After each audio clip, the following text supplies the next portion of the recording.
There was a village near a forest. A farmer lived in that village. He had a large orchard filled with an old apple tree and other plants, trees, and beautiful flowers. As a child, the farmer spent most of his time playing with the apple tree. In those days, the apple tree gave him the best apples. But as time passed, the apple tree grew old and stopped bearing fruit. When he couldn't get any, he decided the tree was useless.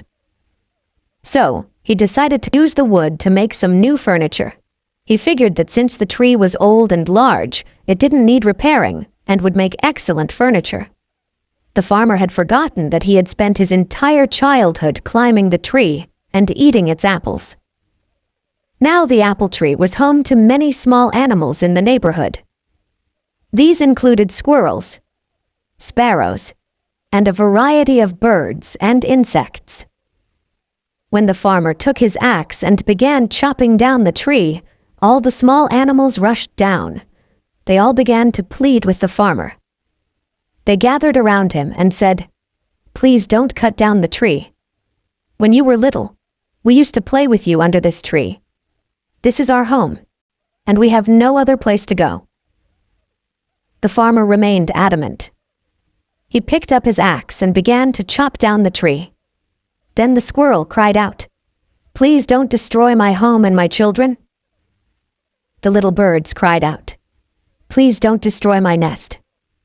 The grasshopper cried out, "Please don't cut down the apple tree." But the farmer had forgotten his childhood and his animal friends. He began chopping down the tree even harder. All the little animals became upset and wanted to save the apple tree at any cost. The little animals said, "While you're working hard in the fields, we'll sing for you. We'll take care of your little boy. He won't cry, but will be entertained and happy. You'll enjoy our songs and won't feel tired." But their cries for help went unheeded.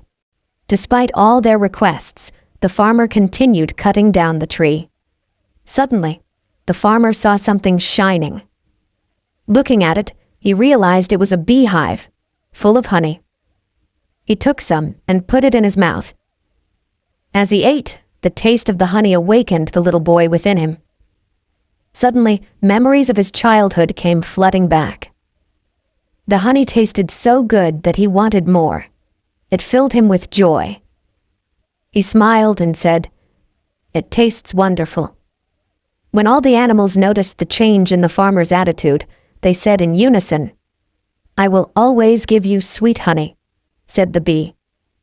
The squirrel said, "I'll share as many nuts as you want." The bird shouted, "We'll sing as many songs as you want." Finally, the farmer realized his folly and stopped cutting down the tree. The farmer understood that the tree was home to many lovely animals that provided him with many things. The farmer wanted his little boy to have the same childhood as he had.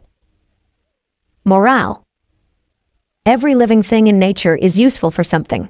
We shouldn't destroy any living thing.